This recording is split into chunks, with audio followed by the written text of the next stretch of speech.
అందరికీ నమస్కారం. నా పేరు శ్రావణ్ యాదవ్. నేను యూత్ ఫర్ బెటర్ డెమోక్రసీ అనే స్వచ్ఛంద సంస్థకి అధ్యక్షుడిని.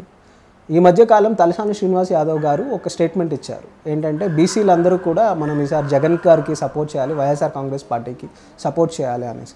సో ఆయన చెప్పినట్లుగా నిజంగానే బీసీలు వైఎస్ఆర్ కాంగ్రెస్ పార్టీకి సపోర్ట్ చేస్తారా అన్న అంశం మీద నా అభిప్రాయం తెలియజేయడం కోసం నేను ముందుకు వచ్చాను. నా దృష్టిలో తలసాని శ్రీనివాస్ యాదవ్ గారు చెప్పంగానే బీసీలందరూ కూడా వెళ్ళి వైఎస్ఆర్సీపీకి సపోర్ట్ చేస్తారని నేను అనుకోవట్లేదు. అండ్ ఆయన ఇంకొక మాట కూడా అన్నారు, బీసీలకి నాయకుడు ఎవరు లేరు అనేసి. అది కూడా వాస్తవం కాదు. మీకు ఆంధ్రప్రదేశ్ రాజకీయాలను చూసినట్లయితే పవన్ కళ్యాణ్ గారు సామాజిక న్యాయం అన్నదే ప్రధాన అజెండాగా మీకు గత 4.5 సంవత్సరాలుగా పోరాడుతున్నారు. ఆయన ఇంతకుముందు సపోర్ట్ చేసిన ప్రజారాజ్యం పార్టీ కూడా అదే అజెండా మీద ప్రజల్లోకి వచ్చింది. ఆల్రెడీ 100 సీట్లు పైగా వాళ్ళు 2009 ఎన్నికల్లో బీసీలకు ఇవ్వడం జరిగింది.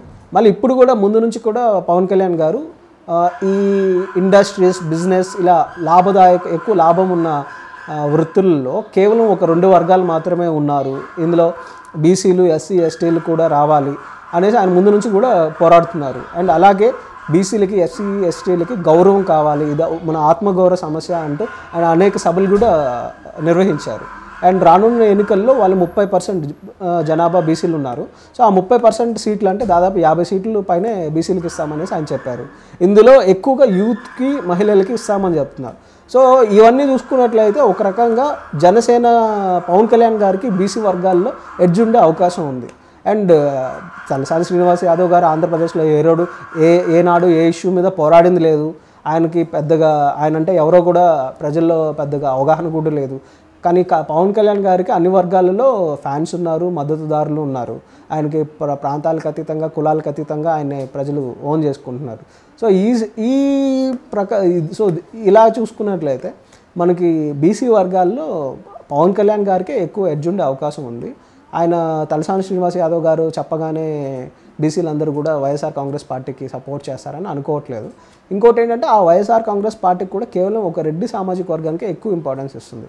2014 ఎన్నికల్లో 5% జనాభా ఉన్న వాళ్ళకి 54 సీట్లు ఇచ్చారు. మీకు వైజాగ్, గుంటూరు, విజయవాడ ఇలాంటి చోట్ల రెడ్డి సామాజిక వర్గం పెద్ద ఎక్కువ లేదు.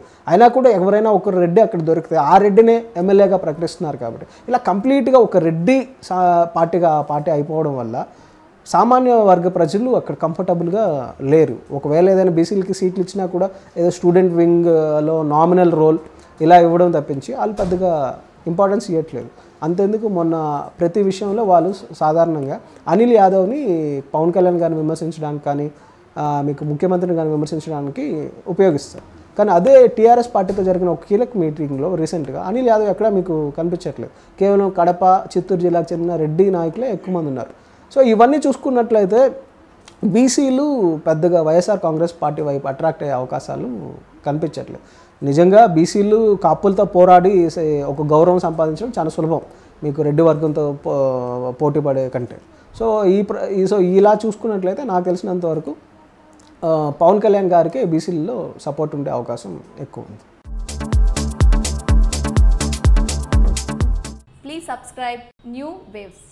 ఇలాంటి మరిన్ని మంచి వీడియోలు కావాలని కోరుకుంటున్నారా? అయితే పక్కనే ఉన్న గంట సింబల్ను క్లిక్ చేయండి. అలాగే సబ్స్క్రైబ్ చేయండి.